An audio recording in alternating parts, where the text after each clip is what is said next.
के मिल में।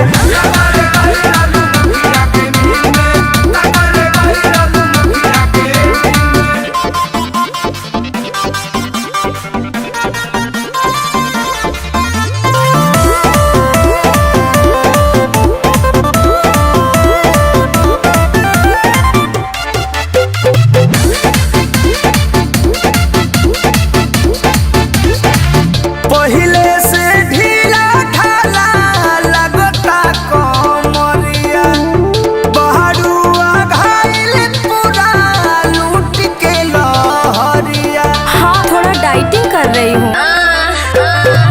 पहिले से ढीला ढाला लगता कमरिया, बहरुआ घायल पूरा लूट के लहरिया। के नहात बावे बोलो तहरा झील में। चल हट हट हट हट। ककोरे कोई रोलू मुखिया के मिल में।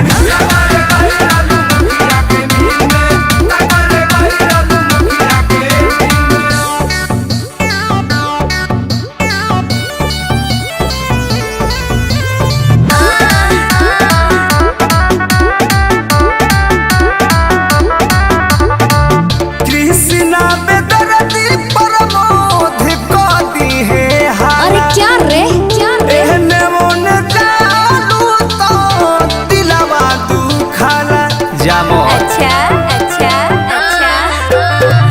कृष्णा बेदर्दी श्याम को दी है हाला, एहने ओने जालू तो दिलवा दुखाला। अरे चोली सुखावता टांग के गिरिल में। हाँ, पे जल्दी सुखेला। ककोरे कोई रोलू मुखिया के मिल में।